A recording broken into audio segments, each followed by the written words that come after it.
Eu tenho provas, Excelência. Estas provas comprovam a inocência do senhor.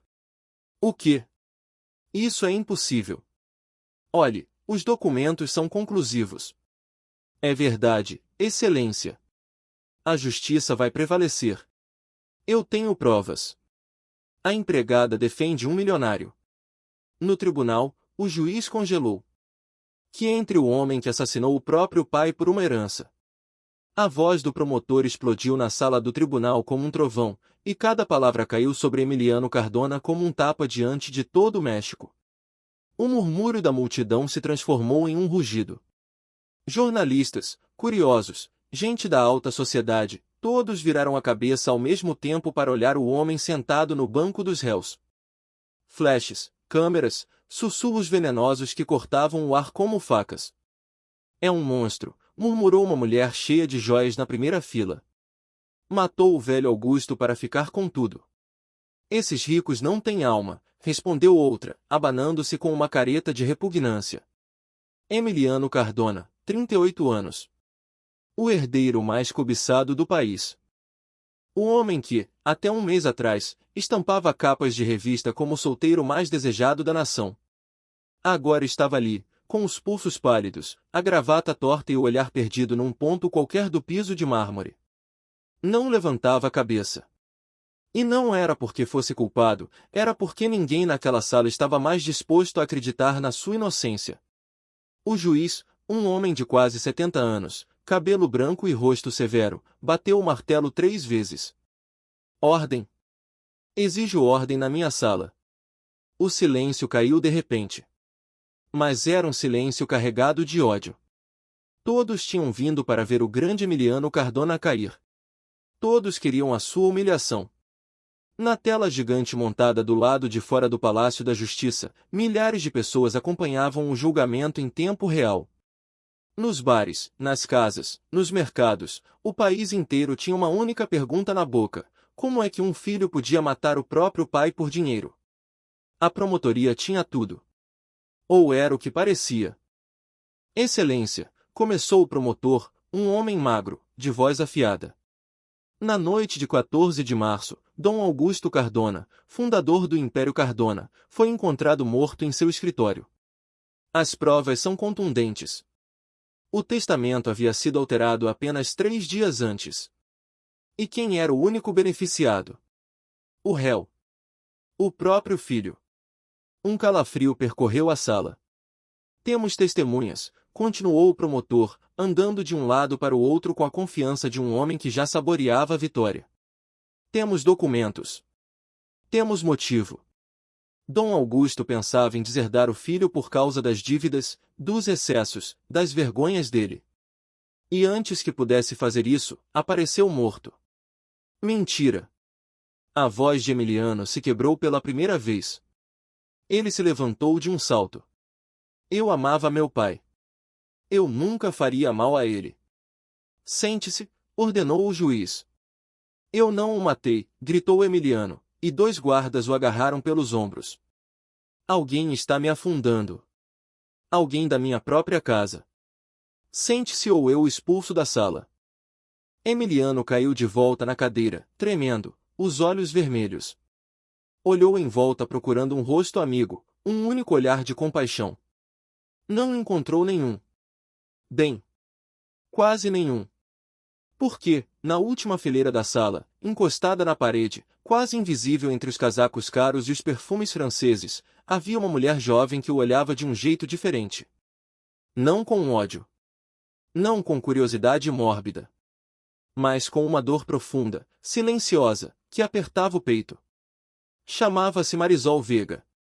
Tinha 28 anos, pele clara, olhos verdes e cabelo castanho preso num coque simples. Vestia um uniforme azul de gola branca, o uniforme das empregadas domésticas da mansão Cardona. Entre toda aquela gente elegante, ela parecia um passarinho perdido numa jaula de ouro. Ninguém a notava.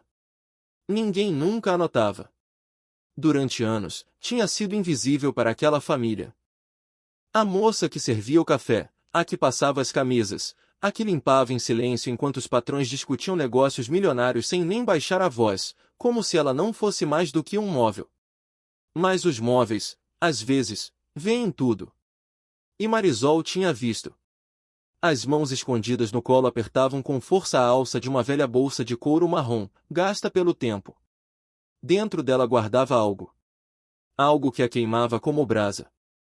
Algo que podia mudar tudo, ou custar-lhe a vida. Naquela noite, sussurrou para si mesma, tão baixo que ninguém ouviu: eu vi tudo. Eu sei quem fez isso. Uma lágrima rolou pelo seu rosto. Ela a limpou na hora, com medo, olhando para os lados. A poucos metros dela, sentada com uma elegância estudada, estava Bárbara Lascurain, a noiva de Emiliano. Vestida de preto da cabeça aos pés, como uma viúva de luto, embora Dom Augusto nem sequer fosse seu pai. Usava um véu fino e um lenço de seda com o qual enxugava lágrimas que não existiam. Pobre Dom Augusto, dizia aos jornalistas, com a voz embargada. Eu confiava em Emiliano, eu o amava. E descobrir que ele foi capaz de... Levava a mão ao peito. Isso destrói minha alma. As câmeras a adoravam. A nação inteira via como a noiva traída, a vítima do monstro, a mulher nobre que tinha amado um assassino sem saber. Mas Marisol a observava do seu canto, e o sangue gelava nas veias, porque ela sabia a verdade. Sabia que, por trás daquele véu negro e daquelas lágrimas falsas, se escondia uma serpente. Ao lado de Bárbara, impecável em seu terno cinza e com um sorriso que não chegava aos olhos, estava o doutor Otávio Rendon, advogado e sócio da família Cardona, o homem de confiança de Dom Augusto, o que administrava os contratos, os bancos, os segredos. O que, segundo o mundo inteiro, agora só buscava justiça pelo amigo falecido. Marisol olhou para os dois, para a serpente e para o lobo, e sentiu que o ar lhe faltava. Porque ela os tinha escutado. Naquela noite, enquanto subia a escada com uma bandeja de chá para Dom Augusto, ela os tinha escutado falando atrás da porta do escritório. E o que ouviu a perseguia todas as noites desde então. O velho já assinou, tinha dito Otávio em voz baixa. Amanhã muda todo o testamento. Se a gente não agir hoje, perde tudo. Então que seja hoje, tinha respondido Bárbara, fria como o gelo. E que o filho carregue a culpa. Ninguém suspeita do herdeiro perfeito até que seja tarde demais. Marisol tinha deixado a bandeja cair. O estrondo da porcelana se espatifando no chão ainda ressoava nos seus pesadelos. Tinha corrido como nunca em toda a sua vida, com o coração disparado, quase saindo do peito. E no dia seguinte, Dom Augusto estava morto. E Emiliano, algemado. Eu tenho que falar, pensou Marisol, enterrando as unhas na bolsa. Tenho que contar o que eu vi. Mas o medo a paralisava. Quem é que ia acreditar nela? Numa empregada. Numa ninguém, sem sobrenome, sem dinheiro, sem poder, contra uma família que tinha os melhores advogados, a imprensa comprada, juízes que deviam favores. Iam esmagá-la como a um inseto. Encerrada a sessão de hoje, anunciou o juiz, batendo o martelo. O julgamento será retomado em 3 dias. Que Deus ilumine esta sala, porque vamos julgar um homem pelo crime mais terrível que existe, matar quem lhe deu a vida. As pessoas começaram a se levantar, e foi nesse instante, enquanto os guardas levavam Emiliano algemado, que aconteceu algo. Por um segundo, só um segundo, o olhar do réu cruzou com o de Marisol. Ele parou. A reconheceu. A moça da casa. A que sempre lhe levava o café exatamente como ele gostava. A única, em toda aquela sala, que não o olhava como a um monstro. E nos olhos de Emiliano, Marisol viu algo que lhe partiu o coração, uma súplica muda, um náufrago pedindo socorro no meio do oceano. Depois os guardas o arrastaram e o levaram embora. Marisol ficou ali, de pé, tremendo, enquanto a multidão saía empurrando-a, ignorando-a, pisando em seus pés sem nem se desculpar. Com licença, mocinha, disse Bárbara ao passar por seu lado, olhando-a de cima a baixo com desprezo. Você não devia estar limpando alguma coisa, em vez de ficar perdendo tempo aqui. Marisol baixou os olhos. Não disse nada. Mas, por dentro, alguma coisa se acendeu. Uma chama pequena, frágil, mas que já não se apagaria mais. Naquela noite, em seu quarto humilde, no fundo da mansão, Marisol abriu a velha bolsa de couro. Tirou o que guardava dentro e colocou sobre a cama, com as mãos trêmulas. Era um pequeno gravador e um envelope amarelo, dobrado e amassado. Ficou olhando para aquilo por um longo tempo, sob a luz fraca de um abajur. Dom Augusto, sussurrou, com lágrimas nos olhos. O senhor sempre foi bom comigo. O único, nesta casa, que me tratou como um ser humano. Eu juro que o seu filho não vai pagar pelo que esses dois fizeram. Apertou o gravador contra o peito. Mesmo que me custe tudo. Mesmo que me custe a vida. Lá fora, o vento batia nas janelas da enorme mansão Cardona. E, em algum lugar daquela casa de mármore e segredos, uma serpente e um lobo dormiam tranquilos, convencidos de que o crime perfeito jamais seria descoberto. Não sabiam que uma única pessoa, a mais humilde de todas, aquela que eles consideravam invisível, tinha em suas mãos o poder de destruí-los. Não sabiam que a guerra estava apenas começando, e que a empregada que tanto desprezavam estava prestes a se tornar o pior pesadelo deles. A empregada invisível. 3 anos antes daquele julgamento, Marisol Vega tinha atravessado, por primeira vez, o enorme portão de ferro da mansão Cardona com uma mala de papelão e o coração cheio de esperança. Vinha de um povoado pequeno e poeirento, onde o trabalho era raro e os sonhos morriam de fome. A mãe estava doente, os remédios custavam caro, e aquele emprego de empregada doméstica, na casa de uma das famílias mais ricas do México, era sua única saída. Aqui se trabalha duro e se fala pouco, tinha avisado a chefe de governanta no primeiro dia. Os patrões não querem ver a servidão, entende? Você faz o seu trabalho e desaparece. Como um fantasma. Marisol assentiu. E aprendeu a ser um fantasma. Limpava os pisos antes do sol nascer. Passava camisas de seda que custavam mais do que o seu salário de um mês inteiro. Servia jantares para pessoas que nunca olhavam para ela, que pediam mais vinho com um estalar de dedos, como quem chama um cachorro. Mas havia uma pessoa, naquela casa fria, que era diferente. Dom Augusto Cardona, o velho patriarca de quase 80 anos, dono de um império de empresas, hotéis e bancos, era um homem de aparência rudá, sobrancelhas espessas e voz de trovão. Todos na casa tinham medo dele. Mas Marisol descobriu, logo, que por trás daquela armadura havia um coração solitário. Moça, disse ele, uma tarde, quando ela lhe levava o chá ao escritório. Como é que você se chama? Marisol quase deixou a bandeja cair do susto. Ninguém naquela casa tinha perguntado seu nome em 6 meses. Marisol, senhor. Marisol Vega. Marisol, repetiu o velho, saboreando a palavra. Marisol. Belo nome.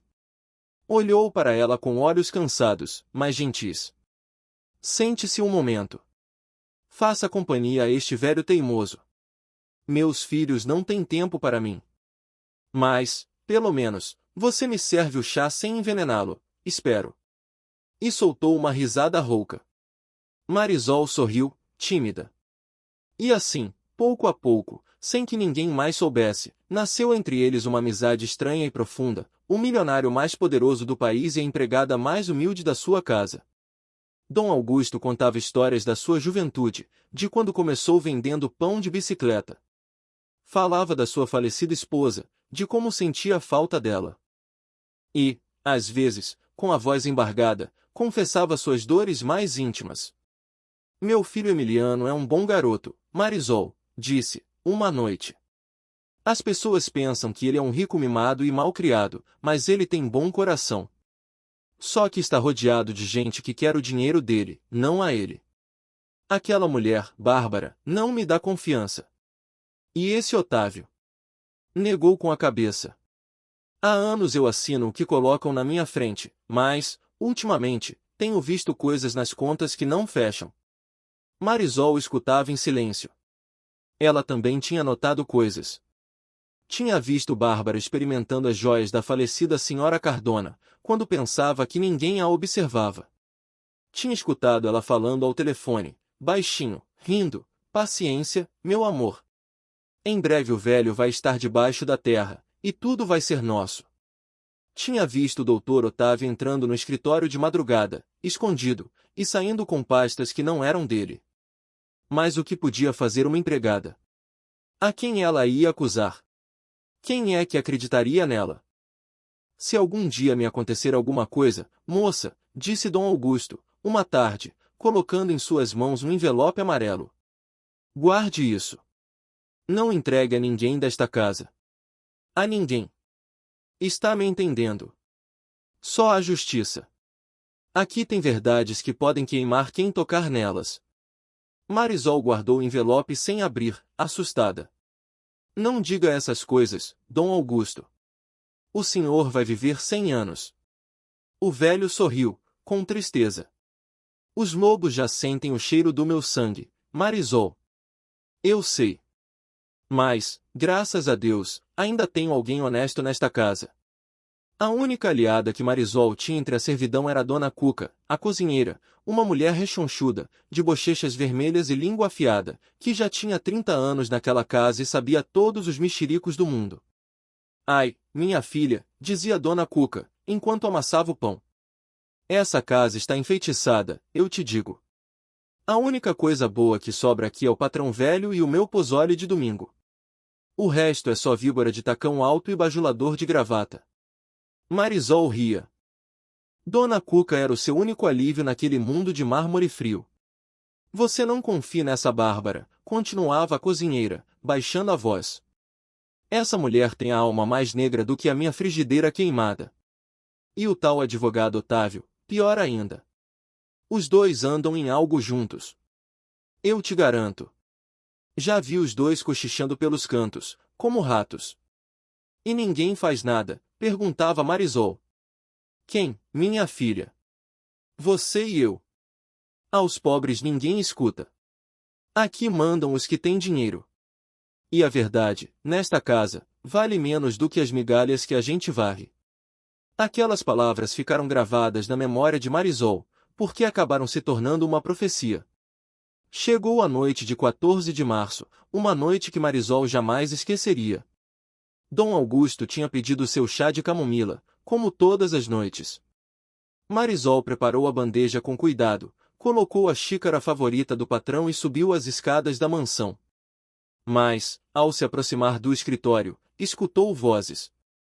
Vozes que não deveriam estar ali. Parou na hora. A porta estava entreaberta, e pela fresta viu duas silhuetas, Bárbara e Otávio. O velho já assinou a mudança do testamento, dizia Otávio, num sussurro tenso. Amanhã ele torna isso oficial diante do cartório. Se isso acontecer, ficamos sem nada. Ele está deixando tudo para uma fundação. Tudo. Então não vai haver amanhã, respondeu Bárbara, com uma frieza que congelou o sangue de Marisol. Vai ser esta noite. E que a culpa caia sobre o filho perfeito. Ninguém vai suspeitar de Emiliano até ser tarde demais. Temos tudo preparado. E a moça do serviço, a que leva o chá, pode nos ver. Aquela mendiga não conta, disse Bárbara, com desprezo. Ela é invisível, não é ninguém. E, mesmo que ela visse alguma coisa, quem em seu juízo perfeito ia acreditar numa empregada contra nós? As pernas de Marisol fraquejaram. A bandeja tremeu em suas mãos. E então a xícara de Dom Augusto deslizou. Creche. A porcelana explodiu contra o piso de mármore, com um estrondo que pareceu um tiro. As silhuetas se viraram de repente em direção à porta. Quem está aí? Gritou Otávio. Mas Marisol já estava correndo. Corria pelo corredor escuro, com o coração disparado, prestes a explodir, as lágrimas cegando a sua visão. Sem se atrever a olhar para trás, se trancou no quarto, tremendo, abraçando os joelhos no escuro, rezando para que não a tivessem reconhecido. No dia seguinte, a mansão amanheceu em gritos. Dom Augusto Cardona tinha morrido durante a noite. Encontraram-no no escritório, desmaiado sobre a mesa e, sobre a mesa, uma xícara de chá derramada. A polícia decretou o envenenamento. E, quando Marisol conseguiu entender o que estava acontecendo, já havia viaturas, já havia jornalistas, e já tinham um culpado perfeito, embrulhado com um laço, Emiliano Cardona, o filho, o herdeiro, o único que ganhava com a morte do velho, segundo o testamento original que Otávio tinha apresentado às autoridades. Algemaram Emiliano diante das câmeras, enquanto ele gritava sua inocência. Bárbara chorava teatralmente. Otávio negava com a cabeça, fingindo dor. E Marisol, escondida atrás de uma cortina, via tudo aquilo com a alma destroçada. Meu Deus, sussurrou, eles vão afundá-lo, e eu sou a única que sabe a verdade. Naquela noite, sem que ninguém a visse, Marisol entrou no escritório do falecido Dom Augusto. Procurou até encontrar o que o velho sempre escondia, um pequeno gravador, que ele usava para ditar suas memórias, e como tinha confessado uma vez, para guardar provas, caso os lobos atacassem. Ligou o gravador com as mãos trêmulas e escutou. O que aquela fita continha a fez cair de joelhos. Era a voz de Bárbara. A voz de Otávio. Planejando tudo. Dom Augusto tinha deixado o gravador ligado, escondido, como um último ato de astúcia de uma velha raposa que sabia que seria traído. Marisol apertou o gravador contra o peito, junto com o envelope amarelo que o patrão tinha confiado a ela. Agora tinha em suas mãos a arma capaz de salvar um inocente e destruir 2 assassinos. Mas também tinha a sentença da própria morte. Porque, se Bárbara e Otávio descobrissem o que ela sabia? Um calafrio percorreu sua espinha.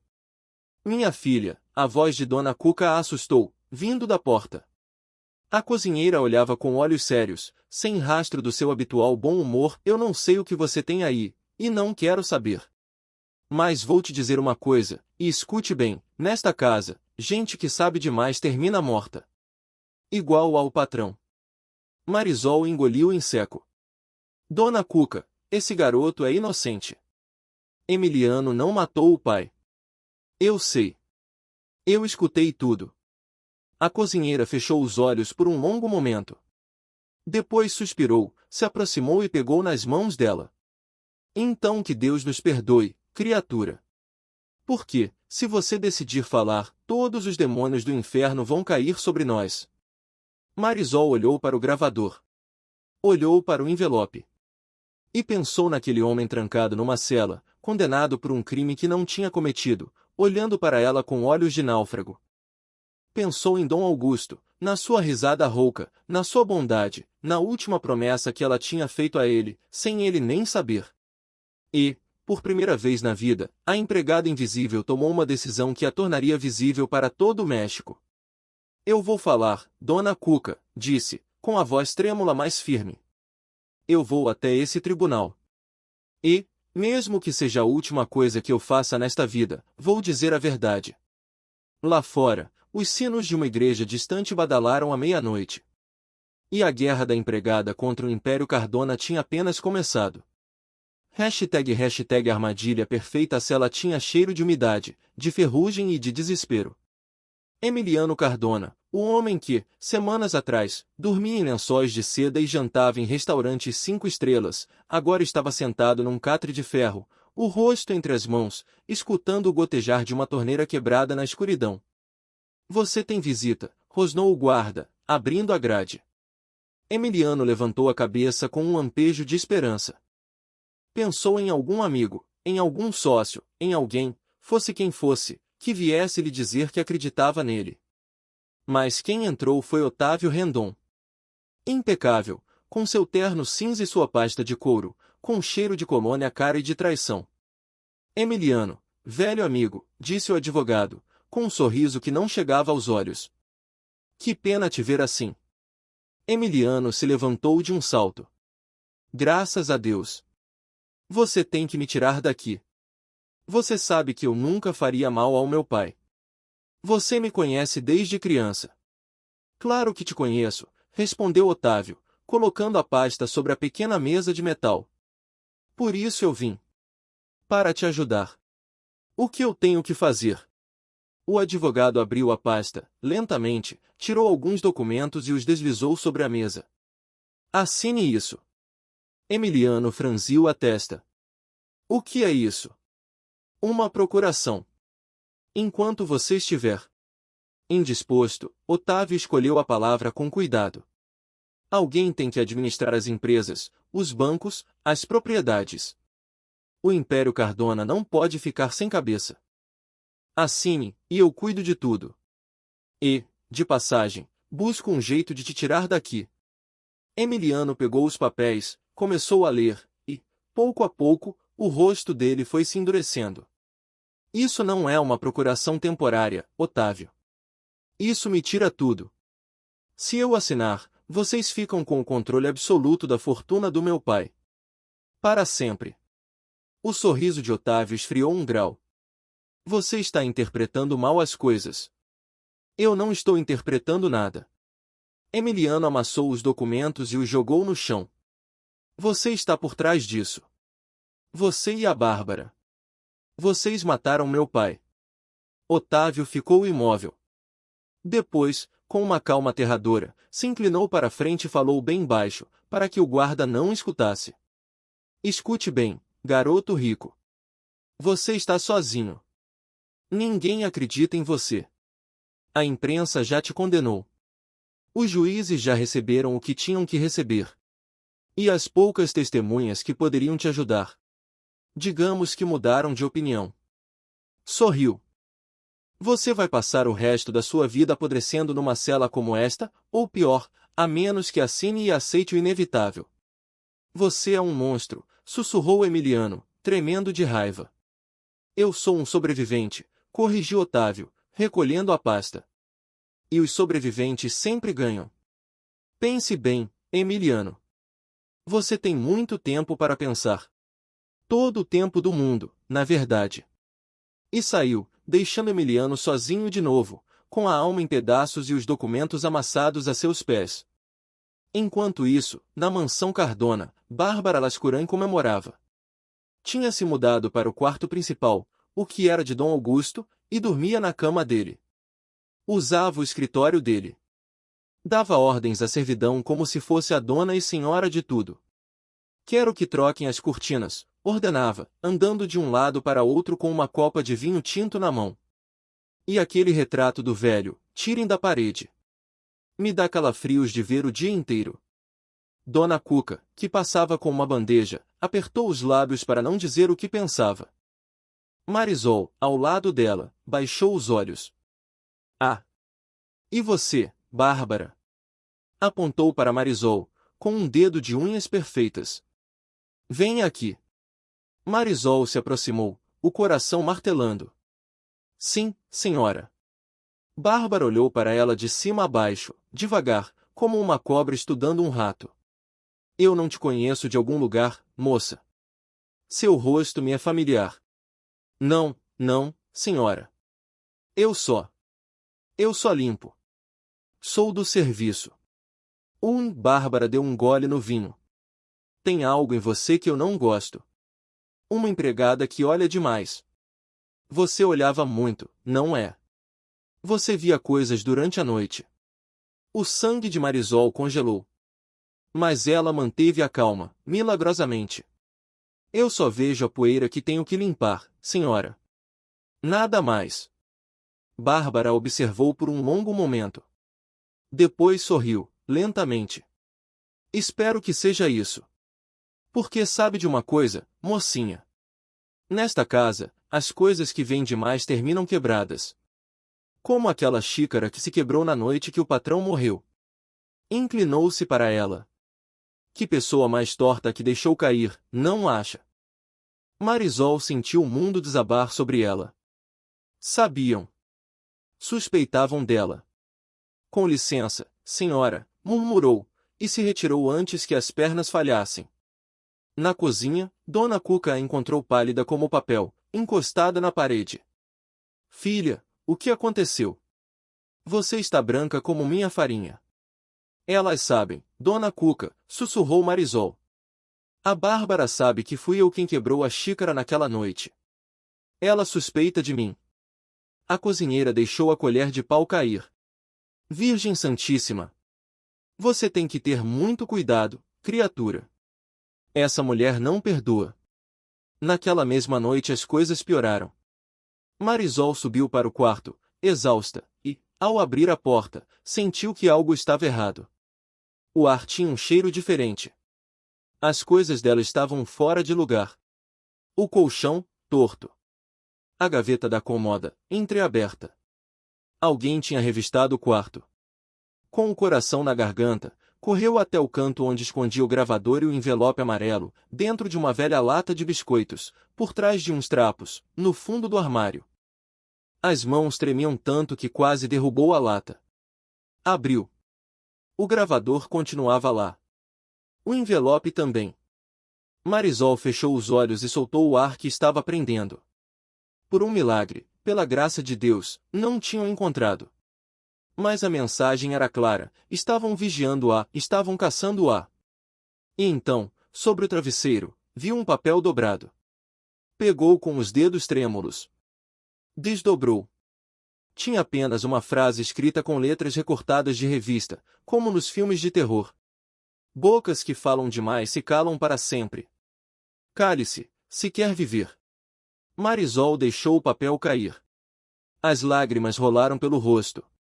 Tapou a boca com as mãos para não gritar. Tinha medo. Um medo gelado, paralisante, que entrava nos ossos.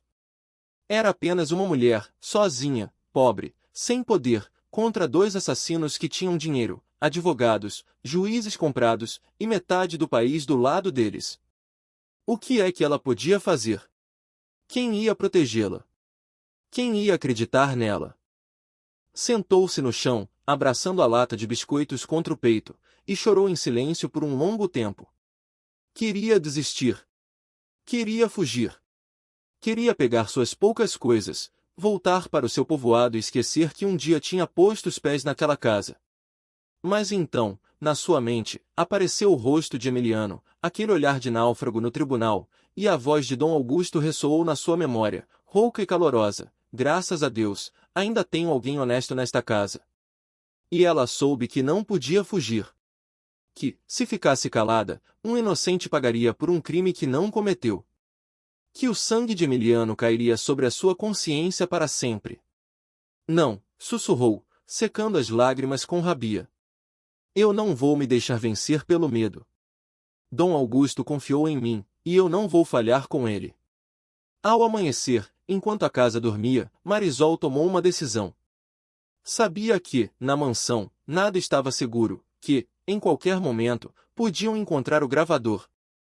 Então o tirou da lata, embrulhou com cuidado, junto com o envelope amarelo, e desceu até a cozinha. Dona Cuca, disse, em voz baixa. Eu preciso de um favor. O maior favor da minha vida. A cozinheira, que já estava acendendo o fogão, olhou para ela com os olhos sonolentos. O que é, minha filha? Preciso que você guarde isso na sua casa. Longe de aqui, onde ninguém encontre. Marisol colocou o pacote nas mãos dela. É a única prova que pode salvar um inocente.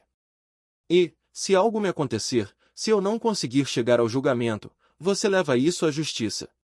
Você me promete. Dona Cuca olhou para o pacote, depois olhou para Marisol, os olhos cheios de lágrimas. Ai, criatura, em que é que você nos meteu? Mas apertou o pacote contra o avental. Eu te prometo, pela memória da minha falecida mãe. Eu te prometo.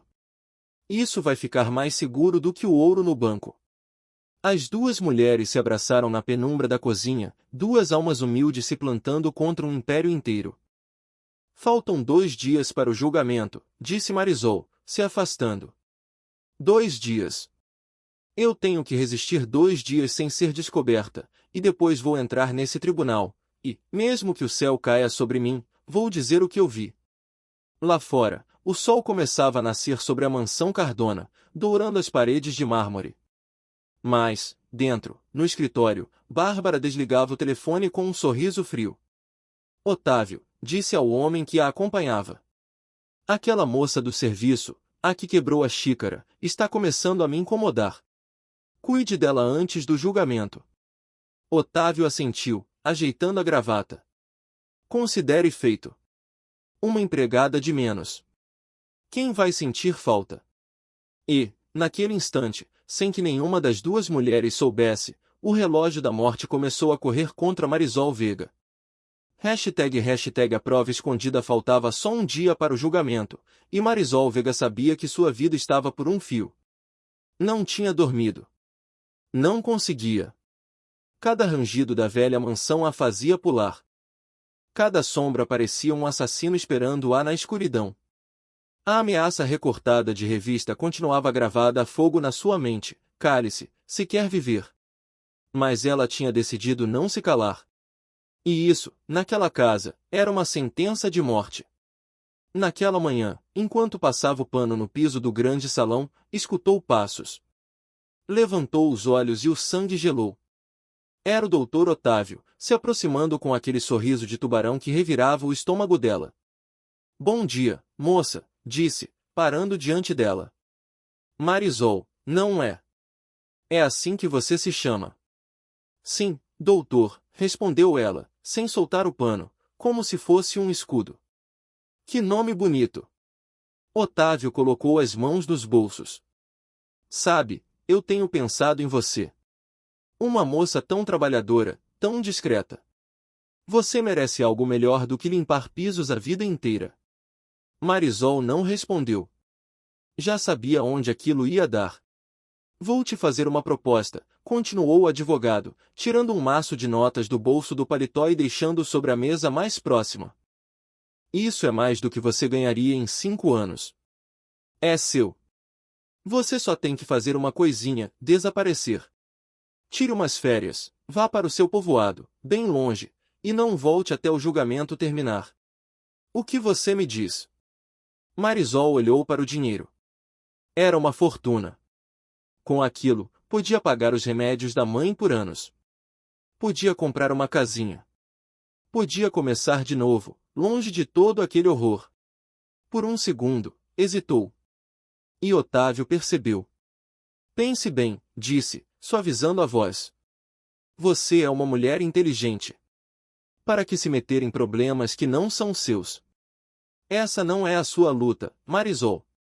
Você não deve nada aos Cardona.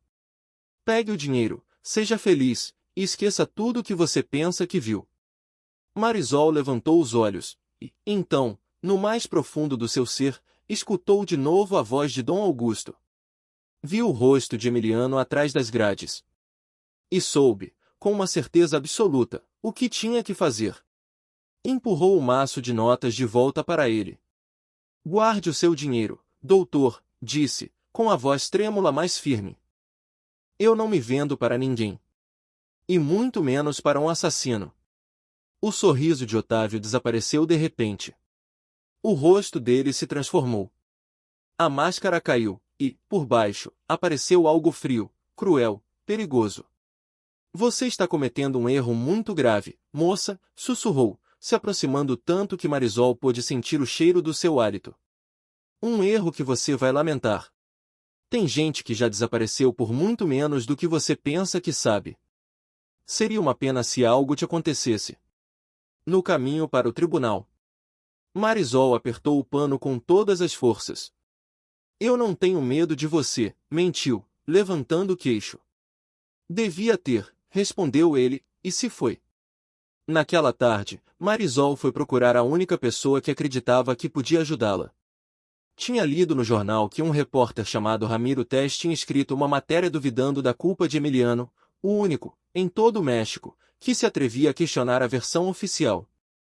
Com o coração na mão, pegou um ônibus até a redação do jornal e pediu para falar com ele. E a senhora, quem é? Perguntou o jornalista, um homem grisalho e cético. Eu sou. Sou empregada da casa Cardona, disse Marisol. E eu tenho informações. Eu sei que Emiliano é inocente. Eu escutei os verdadeiros assassinos planejando tudo. Na noite do crime. Ramiro a olhou por um longo momento, depois suspirou. Senhorita, sabe quantas pessoas vêm aqui toda semana me dizendo que sabem a verdade de algum caso famoso? Dezenas. A senhora tem provas. Documentos. Algo mais do que a sua palavra. Eu tenho uma gravação, disse Marisol. E um envelope que o próprio Dom Augusto me deu. Mas eu deixei guardados num lugar seguro. Não trouxe comigo. Tenho medo que tirem de mim, O jornalista passou a mão pela testa. Olha, eu entendo a senhora. Mas, sem essas provas em mãos, eu não posso publicar nada. A família Cardona ia me processar até a ruína. Me traga algo concreto, e a gente conversa. Enquanto isso, se cuide. Se o que a senhora diz é verdade, está jogando com fogo. Marisol saiu da redação com a alma no chão. Ninguém acreditava nela. Uma empregada sem provas em mãos não era ninguém. Não era nada. No caminho de volta para a mansão, aconteceu o que ela mais temia. Caminhava por uma rua estreita quando um carro preto frenou ao seu lado. 2 homens desceram. Homens grandes, de rostos duros. Entra, ordenou um deles, agarrando-a pelo braço. Me solte, gritou Marisol, se debatendo. Socorro! Mas a rua estava vazia. O homem a arrastou em direção ao carro. Marisol chutou, arranhou, mordeu. Em um instante de desespero, jogou a bolsa na cara do outro homem, e, aproveitando a confusão, saiu correndo. Correu como nunca em toda a sua vida, por becos, por mercados, entre a multidão, sem olhar para trás, os pulmões em fogo e o terror impulsionando-a, escutava os passos dos homens atrás dela, os gritos, as maldições. Uma mulher com uma cesta de pão se atravessou, sem querer, no caminho dos seus perseguidores. E Marisol aproveitou aquele segundo de vantagem para entrar num beco estreito, saltar um muro e cair do outro lado, machucando os joelhos. Por aqui, menina, sussurrou uma velhinha que vendia tamares, abrindo a porta da sua pequena banquinha. Entre. Eu não vi nada. Marisol se escondeu entre os sacos e as panelas fumegantes, com a mão sobre a boca para silenciar a sua respiração agitada. Escutou os passos dos homens passando, as vozes frustradas se afastando. Esperou. Esperou o que pareceram horas. A velhinha lhe deu um copo de água e um tapinha nas costas, sem fazer perguntas, com aquela solidariedade silenciosa dos pobres que se reconhecem entre si. Que Deus te acompanhe, minha filha, disse, quando Marisol finalmente se atreveu a sair. Vejo que está fugindo de algo ruim. Se cuide muito. Marisol apertou as mãos dela, agradecida, e seguiu o seu caminho, se perdendo de novo na multidão de um mercado popular abarrotado, escondida detrás de uma barraca de frutas, tremendo. Quando, finalmente, se atreveu a olhar, o carro preto já não estava ali. Tinha escapado por pouco. Por muito pouco. Mas, agora, não havia mais dúvida. Queriam-na morta. Queriam-na calada para sempre, antes que ela pudesse chegar ao tribunal. Naquela noite, Marisol não voltou para a mansão. Era perigoso demais. Foi direto para a casa humilde de Dona Cuca, num bairro popular do outro lado da cidade. Filha, exclamou a cozinheira, ao abrir a porta e vê-la naquele estado, desfeita, desgrenhada, a roupa rasgada. Meu Deus, o que fizeram com você? Quiseram me levar, Dona Cuca, disse Marisol, desabando nos braços dela. Quase me colocaram num carro. Queriam me matar. A cozinheira a abraçou forte, chorando. Já, criatura. Aqui você está segura. Aqui não vão te encontrar. Dona Cuca a fez entrar, deu-lhe um chá quente, prestou roupa limpa e, depois, tirou de um velho saco de feijão na despensa o pacote, o gravador e o envelope amarelo, intactos. Aqui está o seu tesouro, minha filha. Sãozinho e salvo. Escondi onde nem o diabo encontraria. Marisol pegou o pacote com as mãos trêmulas. Por primeira vez, se atreveu a abrir o envelope amarelo que Dom Augusto tinha confiado a ela. Dentro, havia documentos. Extratos bancários, transferências, e um papel assinado pelo próprio Dom Augusto, onde o velho deixava registrado que Otávio Rendon desviava dinheiro das empresas havia anos, e que suspeitava que sua noiva, Bárbara, e o advogado dele estivessem planejando algo contra ele. E, no final, uma nota manuscrita, com a letra trêmula do velho. Se você está lendo isto, Marisol, é porque os lobos venceram. Mas eu confio em você. Você é a pessoa mais honesta que eu conheci nos meus últimos anos. Leve isto até a justiça. Salve o meu filho. Ele é inocente. E diga a ele que o pai dele o amou, apesar de tudo. Augusto Cardona. Marisol começou a chorar. Apertou o papel contra o peito. Eu prometo, Dom Augusto, sussurrou entre soluços. Amanhã. Amanhã eu vou salvar o seu filho, custe o que custar. Dona Cuca pôs a mão no ombro dela. Filha, tem certeza. Se você entrar nesse tribunal, não tem mais volta. Aquela gente vai querer te destruir diante de todo o México. Vão te humilhar. Vão te chamar de mentirosa, de louca, de ladra. Vão usar todo o poder deles contra você. Marisol enxugou as lágrimas, olhou para o gravador, olhou para o envelope, e, em seus olhos verdes, apareceu uma determinação de aço. Que tentem, Dona Cuca, disse. Que usem todo o poder que tiverem. Porque, amanhã, finalmente, uma empregada vai falar. E, quando isso acontecer, nenhum dinheiro do mundo vai poder calar a verdade. Lá fora, as luzes da cidade tremeluziam na noite, e, a poucos quilômetros, numa cela fria, Emiliano Cardona passava talvez a sua última noite como um homem condenado, sem saber que, numa casinha humilde, uma empregada que ele mal lembrava estava prestes a mudar o seu destino para sempre. O amanhecer do julgamento estava chegando. E, com ele, o momento que faria tremer todo o Império Cardona. Tenho provas. O dia do veredito amanheceu cinza, como se o próprio céu soubesse que estava prestes a se fazer justiça, ou a se cometer a pior das injustiças. O Palácio da Justiça estava rodeado de gente desde o amanhecer. Centenas de pessoas se aglomeravam diante das telas gigantes. Jornalistas de todo o país transmitiam em tempo real. A nação inteira segurava a respiração, esperando o final do julgamento do século, o dia em que iam condenar o homem que, segundo todos, tinha assassinado o próprio pai. Dentro, a sala estava lotada até o último canto. Emiliano Cardona entrou algemado, escoltado por 2 guardas. Estava mais magro, mais pálido, com olheiras profundas, mas ainda caminhava com a cabeça erguida, segurando-se ao último resquício de dignidade que lhe restava. Na mesa da acusação, Bárbara Lascurain usava um elegante vestido preto e uma expressão de luto perfeitamente ensaiada. Ao lado dela, o doutor Otávio Rendon revisava seus papéis com a calma de quem já conhece o final do filme. O juiz, aquele ancião de cabelo branco e olhar severo, ocupou seu lugar no estrado, bateu o martelo. A sessão está retomada. Hoje, este tribunal vai emitir o seu veredito no caso do Estado contra Emiliano Cardona, acusado do homicídio do seu pai, Dom Augusto Cardona.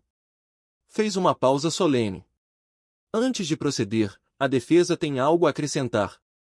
O advogado de defesa de Emiliano, um homem cansado e derrotado, se levantou. Não, Excelência. A defesa não tem mais provas a apresentar. Um murmúrio de satisfação percorreu a sala. Bárbara conteve um sorriso. Otávio se reclinou na cadeira, vitorioso. Muito bem, disse o juiz, pegando seus papéis. Então, este tribunal, após avaliar todas as provas apresentadas, chegou à seguinte conclusão. O réu, Emiliano Cardona, é declarado. Esperem. A voz explodiu do fundo da sala como um trovão, e todas as cabeças giraram ao mesmo tempo. As enormes portas do tribunal tinham se aberto de repente. 2 guardas tentaram bloquear a passagem na hora, agarrando-a pelos braços. Não pode entrar. O julgamento está em sessão, gritou um deles. Mas Marisol se soltou, com uma força que nem ela sabia que tinha, impulsionada pelo desespero de quem sabe que cada segundo conta. E, pelas portas, agitada, despenteada, com o rosto em chamas e os olhos cheios de fogo, entrou uma mulher jovem, vestida com um simples uniforme de empregada azul e branco. Era Marisol Vega. Avançou pelo corredor central a passo firme, apertando contra o peito um velho gravador e um grosso maço de documentos amarelados. As pessoas se afastavam do seu caminho, confusas, sem entender o que uma empregada estava fazendo, interrompendo o julgamento mais importante do país. Os guardas correram detrás dela, mas algo na sua voz, na sua urgência, fez o juiz levantar a mão para detê-los. Eu tenho provas. Gritou, com toda a força dos seus pulmões, e a voz dela retumbou em cada canto da sala. Emiliano Cardona é inocente, e eu posso provar isso. Fez-se um silêncio absoluto. Um silêncio tão denso que se podia cortar com uma faca. O juiz ficou congelado. O martelo suspenso no ar, a meio caminho de bater na madeira. A boca entreaberta, os olhos muito abertos por trás dos óculos, fixos naquela mulher que tinha acabado de parar o veredito com uma única frase. Ninguém se movia. Ninguém respirava. Emiliano, no banco dos réus, levantou a cabeça de repente, e, ao reconhecê-la, os olhos dele se enchiam de lágrimas. A moça do chá. A empregada invisível. A única que nunca o tinha olhado como a um monstro. Tinha vindo. Tinha vindo por ele.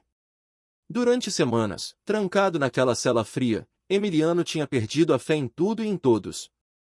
Os amigos o tinham abandonado. Os sócios tinham virado as costas para ele. A mulher que dizia amá-lo, tinha traído ele. Tinha chegado a pensar que merecia morrer sozinho, esquecido, condenado por um crime que não cometeu. Mas agora, vendo aquela mulher humilde se plantar diante de todo o México para defendê-lo, sentiu algo se reavivar dentro do peito. Uma chama que ele pensava que estava apagada para sempre, a esperança. Na mesa da acusação, em troca, dois rostos se desfizeram. Bárbara se levantou de um salto, branca como um cadáver. "Quem é essa louca?" exclamou, com a voz se quebrando. "Tirem ela daqui, é uma empregada. Ela não tem direito de estar aqui." Otávio também se levantou, lívido, os punhos apertados. "Excelência, isso é um circo", disse, se esforçando para parecer calmo, mesmo com a voz trêmula. "Essa mulher é uma empregada ressentida, uma mitomaníaca. Provavelmente pagaram a ela. Exijo que ela seja retirada imediatamente." Mas o juiz não desviava o olhar de Marisol. Algo naquela mulher, na determinação dos seus olhos, na firmeza da sua voz, no medo que ela claramente estava vencendo com coragem, o fez hesitar. Bateu o martelo, recuperando a compostura. "Ordem! Ordem na sala!" Olhou para Marisol. "Senhorita, a senhora está interrompendo um processo judicial. Tem ideia da gravidade do que acaba de fazer?" "Sim, senhor juiz", respondeu Marisol, sem fôlego, mas sem baixar os olhos. "E eu também sei a gravidade de deixar que um homem inocente seja condenado por um crime que não cometeu. Por isso eu estou aqui. Por isso eu arrisquei a minha vida para chegar a esta sala." "Mentira!" gritou Bárbara. "Ela é uma mentirosa." "Silêncio!" trovejou o juiz, batendo o martelo de novo. Voltou a olhar para Marisol. "Quem é a senhora, senhorita?" "Meu nome é Marisol Vega, excelência. Sou empregada doméstica da casa Cardona há 3 anos. Eu servia Dom Augusto. Eu levava o chá dele toda noite." E respirou fundo. "Eu estava lá na noite em que ele foi assassinado. Eu escutei os verdadeiros assassinos planejando tudo. E os verdadeiros assassinos estão nesta sala, sentados naquela mesa." Levantou o braço e apontou o dedo, trêmulo, mas sem hesitar, diretamente para Bárbara Lascuran e Otávio Rendon. A sala explodiu em gritos, em exclamações, em flashes de câmeras. O caos se desatou. Os jornalistas se levantaram dos assentos. O público murmurava, enfurecido, fascinado, incrédulo. "Isso é uma calúnia!" rugiu Otávio. "Eu vou processar essa." Silêncio. O juiz bateu o martelo com tanta força que o som calou todo mundo. "Mais uma palavra, doutor Rendon, e eu expulso o senhor da minha sala." Respirou fundo, tentando controlar o tremor das próprias mãos. Depois se voltou para Marisol, com a voz grave. "Senhorita Vega, acusar alguém de assassinato é algo extremamente sério. A senhora diz ter provas, mas a palavra de uma pessoa não é prova. A senhora tem mais alguma coisa além do seu testemunho." Marisol deu um passo à frente. Levantou o gravador com uma mão e o maço de documentos com a outra, para que toda a sala visse. "Sim, excelência", disse, com a voz carregada de emoção. Eu tenho a voz dos assassinos, gravada pelo próprio Dom Augusto, na noite da sua morte. Eu tenho documentos assinados de próprio punho, denunciando os roubos do Dr. Rendon. E eu tenho uma carta. Uma carta que o patrão me deixou antes de morrer, porque ele sabia que ia ser traído. O silêncio que se seguiu foi absoluto. Emiliano cobriu a boca com as mãos algemadas, chorando, sem conseguir se conter. O rosto de Bárbara se desfez por completo. Toda a sua elegância, toda a sua frieza calculada se evaporou, deixando ver o pânico puro de um animal encurralado. Isso não pode ser, balbuciou a mulher. Não, ele não gravou nada. E, naquele instante, com aquela única frase pronunciada em voz alta diante de todo o tribunal, Bárbara Lascurain se entregou. Um murmúrio de horror percorreu a sala. Por quê? Como é que ela sabia que Dom Augusto não tinha gravado nada, se supostamente ela não estava presente quando ele morreu? O juiz olhou fixamente para ela. Otávio fechou os olhos, derrotado, entendendo o erro fatal da sua cúmplice. Senhorita Vega, disse o juiz, com a voz estranhamente serena, quase trêmula. Aproxime-se. Entregue essas provas ao tribunal. Vamos escutar essa gravação aqui, agora, diante de todos. Marisol assentiu, com lágrimas correndo pelo rosto. Caminhou em direção ao estrado, segurando em suas mãos a verdade que podia salvar um inocente e derrubar um império construído sobre a mentira. Cada passo ressoava no silêncio mortal da sala. Cada olhar estava fixo nela. E, enquanto a empregada invisível, aquela que todos tinham desprezado, aquela que ninguém considerava ninguém, colocava o gravador sobre a mesa do juiz, ela soube que já não havia mais volta. A verdade estava prestes a sair à luz. E nada, nem todo o dinheiro do mundo, poderia voltar a escondê-la. Hashtag é verdade que derruba impérios. O dedo do juiz apertou play, e, por um segundo eterno, nada aconteceu. Só um leve chiado da fita velha girando. Então uma voz preencheu a sala, uma voz que todos naquele tribunal reconheceram na hora. O velho já assinou a mudança do testamento. Amanhã ele torna isso oficial diante do cartório. Se isso acontecer, ficamos sem nada. Ele está deixando tudo para uma fundação. Era a voz de Otávio Rendon. Clara. Inconfundível. Um calafrio percorreu os presentes. Todos os olhares se voltaram para o advogado, que tinha ficado petrificado na cadeira, o rosto desfeito. E então se escutou a segunda voz. Uma voz feminina, fria como o gelo. Então não vai haver amanhã. Vai ser esta noite. E que a culpa caia sobre o filho perfeito. Ninguém vai suspeitar de Emiliano até ser tarde demais. Temos tudo preparado. A sala inteira sufocou um grito. Era a voz de Bárbara Lascurain, impossível de confundir, impossível de negar. Todas as cabeças se voltaram para ela. Bárbara se levantou de um salto, tremendo, os olhos arregalados. Isso está editado, berrou. É um truque. Essa não sou eu. É uma gravação falsa, manipulada por essa mentirosa. Essa é a sua voz, rugiu uma mulher, no meio do público. Todos nós escutamos ela na televisão chorando. É ela. No meio da multidão, uma mulher rechonchuda, de bochechas vermelhas, se levantou, com lágrimas nos olhos e o punho erguido. Era a Dona Cuca, que tinha vindo acompanhar Marisol no momento mais perigoso da sua vida. Eu trabalhei 30 anos naquela casa, gritou a cozinheira. E reconheceria essa voz de víbora em qualquer lugar. É a senhorita Bárbara. Que Deus a castigue pelo que ela fez com o patrão. O público rugiu de indignação. Marisol procurou Dona Cuca com os olhos, e a velha cozinheira fez um gesto com a cabeça, como dizendo, estou aqui, minha filha. Você não está sozinha. O juiz bateu o martelo, mas o caos era imparável. Os jornalistas gritavam, as câmeras disparavam flashes sem parar, o público se levantava, indignado. Ordem, trovejou o juiz. Ordem, ou eu desocupo a sala. Pouco a pouco, o ruído se apagou. O juiz, com o rosto grave, se voltou para Marisol. Senhorita Vega, a senhora mencionou também alguns documentos. Aproxime-os. Marisol entregou o envelope amarelo. O juiz tirou os papéis, ajeitou os óculos e começou a ler em silêncio. Conforme avançava, o rosto dele ia se endurecendo, a testa se franzindo mais e mais. Esses documentos, disse, finalmente, com voz solene, são extratos bancários assinados por Dom Augusto Cardona. Neles, ele denuncia que o Dr. Otávio Rendon desviava fundos das empresas Cardona, há mais de 6 anos, para contas no estrangeiro. Milhões de pesos. Levantou os olhos, fixando-os em Otávio.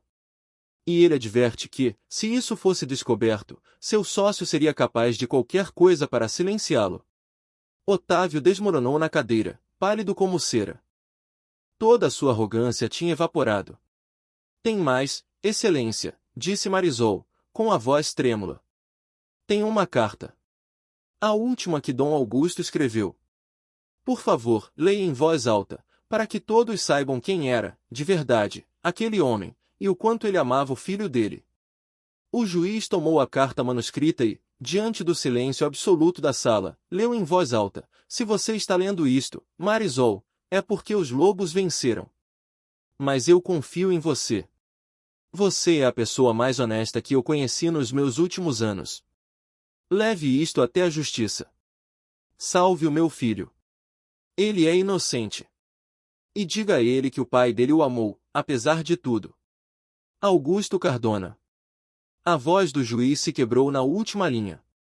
E, no banco dos réus, Emiliano Cardona desmoronou. Cobriu o rosto com as mãos algemadas e chorou como uma criança, com soluços profundos que sacudiam todo o seu corpo. O pai dele o amava. O pai dele nunca tinha deixado de amá-lo. E tinha morrido tentando protegê-lo. Muitos, no público, choravam também. A empregada humilde tinha transformado uma sala de condenação em um altar de verdade. Mas a história ainda guardava um último segredo. Excelência, disse Marisol, secando as lágrimas. Tem mais alguma coisa no fundo do envelope. Tem um segundo documento. O verdadeiro testamento de Dom Augusto. O que ele assinou 3 dias antes de morrer. O que esses dois tentaram destruir. O juiz procurou no envelope e, de fato, encontrou um documento notariado, selado, oficial. Leu, e arregalou os olhos. Este é o testamento autêntico de Dom Augusto Cardona, disse. Certificado em cartório 3 dias antes da sua morte. Fez uma pausa, como se não acreditasse no que estava vendo. Nele, Dom Augusto deixa a totalidade da sua fortuna dividida em 3 partes. Uma parte, para o filho, Emiliano. Outra parte, para uma fundação de ajuda aos mais necessitados. E a terceira parte. O juiz levantou os olhos, perplexo.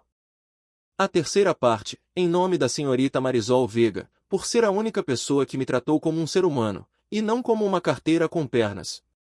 Que ela receba isto como pagamento pela sua bondade. A única que eu conheci nos meus últimos dias. A sala explodiu em um murmúrio de assombro. Marisol ficou congelada, sem conseguir crer no que tinha acabado de escutar. As pernas tremeram. Teve que se segurar na beira do estrado para não cair. Não, não pode ser, sussurrou. Eu não vim por dinheiro. Eu só vim para salvar ele. As imagens de Dom Augusto inundaram a sua mente. As tardes de chá. As histórias da juventude dele. A risada rouca. A solidão daquele velho poderoso, que só tinha encontrado companhia sincera numa empregada que o resto do mundo desprezava. E ela entendeu que, até o fim, aquele homem tinha pensado nela. Tinha protegido ela. Tinha recompensado ela pela única coisa que o dinheiro nunca pode comprar, a bondade. Dom Augusto, murmurou, entre lágrimas, levantando os olhos para o teto, como se pudesse vê-lo. Obrigada. Mas eu teria feito do mesmo jeito, mesmo que o senhor não me deixasse nem um centavo. Eu fiz isso pelo senhor. Pelo seu filho. Pela verdade. E foi justamente esse detalhe que acabou de emocionar a nação inteira. Porque aquela mulher, que agora se tornava herdeira de uma fortuna, tinha arriscado a vida sem saber que ia ganhar um único centavo. Tinha feito tudo por justiça, por lealdade, por amor à verdade. Num país acostumado a ver os poderosos pisotearem os humildes, uma empregada tinha acabado de demonstrar que a verdadeira nobreza não está no sobrenome, nem na conta bancária, mas no coração. Bárbara, vendo-se perdida, perdeu completamente o controle. Maldita mendiga, gritou, se lançando em direção a Marisol. Tudo era para nós. Tudo. O velho ia nos arruinar, tinha que morrer. Estão me ouvindo? Tinha que morrer. O grito ressoou por toda a sala. E, com ele, Bárbara Lascurain acabava de confessar o assassinato diante de todo o México, diante das câmeras, diante do juiz. Fez-se um silêncio sepulcral. Otávio fechou os olhos, derrotado. Já não havia nada a fazer. A cúmplice tinha afundado os dois com a própria raiva. O juiz se levantou, o rosto em chamas de indignação. Guardas, ordenou, com voz de trovão. Detenham Bárbara Lascurain e Otávio Rendon. Estão presos pelo assassinato de Dom Augusto Cardona, por fraude, por tentativa de homicídio contra a testemunha e por conspiração para incriminar um inocente. Os guardas se aproximaram. Bárbara se debateu, gritou, maldisse, enquanto a algemavam. Otávio não ofereceu resistência. Apenas baixou a cabeça, vencido, enquanto o levavam. Isso não vai ficar assim, berrava Bárbara, sendo arrastada até a porta. Eu sou Bárbara Lascurain. Vocês não sabem quem eu sou. Agora todos sabem quem a senhora é, respondeu o juiz, com frieza. Uma assassina. As portas se fecharam por trás deles, apagando os gritos de Bárbara.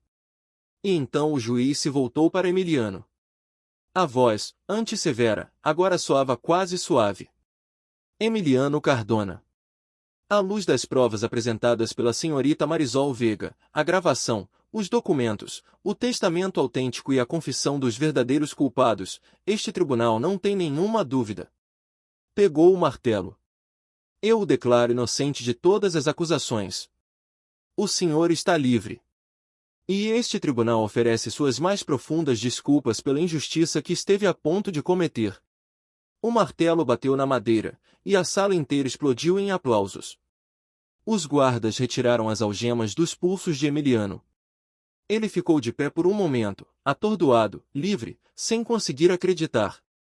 Depois procurou, com os olhos, a única pessoa que o tinha salvado. Marisol continuava junto ao estrado, chorando, esmagada por tudo o que tinha acabado de acontecer.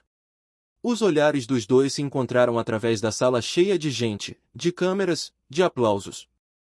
E, naquele instante, os dois souberam que suas vidas tinham mudado para sempre. Mas a história ainda não tinha terminado. Porque, quando a verdade sai à luz e um coração partido volta a acreditar, o que nasce depois pode ser ainda mais bonito do que a própria justiça. #hashtag Justiça, verdade e redenção. Quando Emiliano Cardona saiu do Palácio da Justiça, livre pela primeira vez em semanas, uma multidão o esperava do lado de fora. Mas já não eram os rostos cheios de ódio que o tinham condenado. Agora, a gente o recebia com aplausos, com lágrimas, com gritos de alegria. A transmissão em direto tinha mostrado tudo, a gravação, a carta do pai, a confissão de Bárbara, a coragem de uma empregada humilde. E o México inteiro, que dias antes o considerava um monstro, agora chorava por ele. Mas Emiliano não estava procurando a multidão. Estava procurando uma única pessoa. Encontrou ela ao pé da escadaria, abraçada a Dona Cuca, ainda com seu simples uniforme azul, ainda tremendo por tudo o que tinha vivido. Emiliano parou diante dela e, por um longo momento, os dois, sozinhos, se olharam sem palavras, enquanto o mundo continuava gritando em volta deles. Você, disse ele, finalmente, com a voz embargada. Você arriscou a sua vida por mim sem me conhecer, sem dever nada a mim. Por quê? Marisol baixou os olhos, tímida. Porque o seu pai confiou em mim, senhor.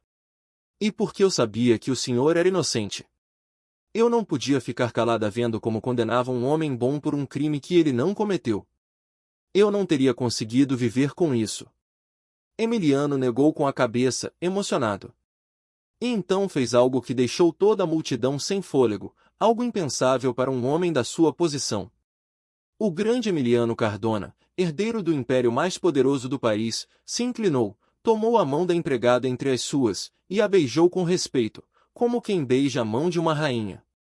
Eu não sei como vou pagar pelo que você fez por mim, Marisol Veiga, disse, olhando nos olhos dela.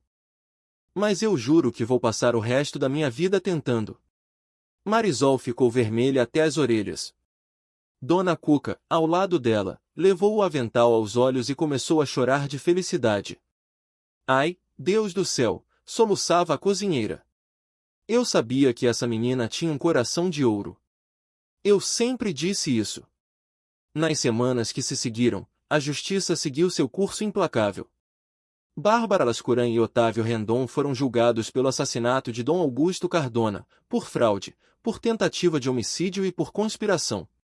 As provas eram avassaladoras, a gravação, os documentos, a confissão pública de Bárbara. Não houve advogado, dinheiro ou influência que pudesse salvá-los. Os dois foram condenados a longos anos de prisão. No dia da sentença, enquanto a levavam algemada, Bárbara ainda teve o descaramento de procurar Marisol com os olhos, entre o público. Aproveite a sua fortuna, empregadinha, cuspiu, com ódio. Uma mendiga nunca vai saber se comportar como uma dama de verdade. Marisol a olhou sem rancor, apenas com uma serena compaixão. Eu prefiro ser uma mendiga com o coração limpo, respondeu, com a voz tranquila, do que uma grande dama com a alma apodrecida. Adeus, Bárbara. E deu as costas, deixando a vilã gritando maldições que já ninguém escutava. O Império Cardona, que tinha estado a ponto de cair nas mãos de dois assassinos, voltou para as mãos do seu legítimo herdeiro. Emiliano recuperou as empresas, os bancos, as propriedades. Mas algo nele tinha mudado para sempre. O jovem arrogante e despreocupado que ele tinha sido já não existia. A prisão, a traição e a proximidade da morte o tinham transformado num homem humilde, agradecido, consciente do que realmente importa na vida. A primeira coisa que fez foi cumprir a última vontade do seu pai. Criou a fundação que Dom Augusto tinha sonhado, uma fundação para ajudar os mais necessitados, as mães solteiras, as crianças sem teto, os anciãos esquecidos, e a chamou de Fundação Augusto Cardona, em honra ao pai. A segunda coisa que fez foi aumentar o salário de toda a servidão da casa, e exigir que, de então em diante, cada empregado fosse tratado com dignidade e respeito. Nunca mais, disse a todos, reunidos no grande salão. Nunca mais alguém, nesta casa, vai voltar a ser invisível. Eu aprendi, pelo pior dos caminhos, que a nobreza de uma pessoa não se mede pelo sobrenome nem pelo dinheiro. Se mede pelo coração. E, nesta casa, os corações mais nobres sempre foram os de vocês. Dona Cuca, que já tinha voltado a cozinhar o famoso pozole de domingo, deu uma cotovelada em Marisol e sussurrou no ouvido dela: "Esse garoto não tira os olhos de você, minha filha. Olha só como ele te olha. Esse já está caidinho." Dona Cuca. Marisol ficou vermelha como um tomate. Não diga essas coisas. Mas a cozinheira tinha razão. Com o passar dos meses, Emiliano e Marisol passaram cada vez mais tempo juntos. No início, ele inventava desculpas, pedir a opinião dela sobre a fundação, convidá-la para um café, pedir que ela contasse mais histórias do pai dele. Mas, em pouco tempo, nenhum dos dois precisou mais de desculpas. Marisol descobriu que, por trás do milionário, havia um homem gentil, machucado, que ria com vontade e que escutava ela como nunca ninguém tinha escutado. Emiliano descobriu que, por trás da empregada, havia uma mulher brilhante, valente, repleta de sonhos, com uma sabedoria do coração que nenhuma universidade ensina. Uma tarde, caminhando pelo jardim da mansão, sob a luz dourada do entardecer, Emiliano parou e tomou as mãos dela. "Marisol", disse, com o coração na garganta. "Você mudou a minha vida por completo. Você me salvou quando todo mundo já tinha me abandonado.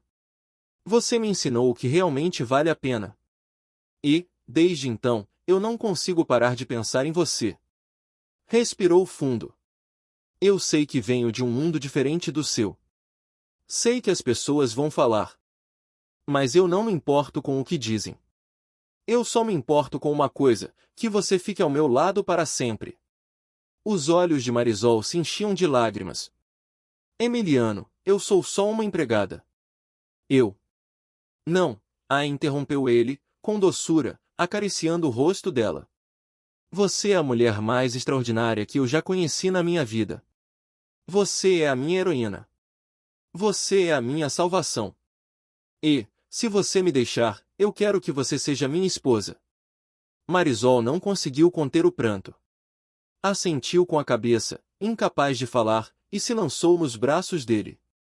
Emiliano a apertou contra o peito, enquanto o sol se punha por trás dos dois, pintando o céu de laranja e dourado. E ali, no jardim daquela casa que, um dia, a tinha desprezado, a empregada invisível finalmente encontrou o amor que merecia. Casaram-se meses depois, numa cerimônia simples e luminosa. Marisol não quis um casamento luxuoso de milionários. Quis um casamento cheio das pessoas que realmente a amavam. Dona Cuca, que chorou durante toda a missa. A servidão da casa. O jornalista Ramiro Tez, que tinha se tornado um bom amigo. A velhinha dos tamares, que um dia abriu a porta para ela. E até a mãe dela, já recuperada, graças aos melhores médicos que Emiliano tinha mandado buscar. Marisol caminhou até o altar com um vestido branco e simples, e, no rosto dela, brilhava uma felicidade que nenhum dinheiro do mundo poderia comprar. Com o tempo, chegou a maior das bênçãos, uma filha. Deram a ela o nome de Augusta, em honra ao velho patriarca que, lá do céu, tinha unido aqueles dois corações. A pequena tinha os olhos verdes da mãe e o sorriso nobre do pai.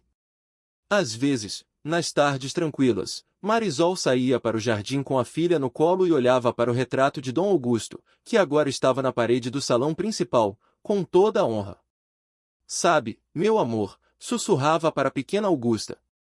O seu avô me ensinou que a verdade sempre encontra um jeito de sair à luz. Que a bondade nunca fica sem recompensa. E que as pessoas mais humildes podem ser as mais valentes de todas. A menina ria, e Marisol a abraçava contra o peito. Longe de ali, numa cela fria, Bárbara e Otávio cumpriam a sua condenação. Esquecidos por todos, devorados pelo rancor da própria maldade. O império que tanto tinham cobiçado nunca tinha sido deles. E nunca seria. Porque, no final, como costuma acontecer, os lobos caíram na própria armadilha. E a ovelha que tanto desprezaram acabou sendo mais forte do que todos eles juntos. Naquela noite, abraçada ao marido, com a filha dormindo no berço e a lua brilhando sobre a mansão Cardona, Marisol pensou em todo o caminho percorrido. No medo. Nas ameaças. Na noite em que quase a mataram. No momento em que reuniu coragem para gritar "Eu tenho provas", diante de todo o México. Entendeu que valeu a pena cada lágrima, cada perigo, cada noite de terror. Porque a verdade tinha triunfado. A justiça tinha se cumprido. E uma empregada invisível, a quem ninguém considerava ninguém, tinha salvado um inocente, derrotado um império de mentiras e encontrado o maior amor da sua vida. Obrigada, Dom Augusto, sussurrou para o céu, antes de fechar os olhos. Por confiar em mim quando mais ninguém confiou. E, em algum lugar, mais além das estrelas, um velho de risada rouca e coração solitário sorriu, finalmente, em paz. Fim.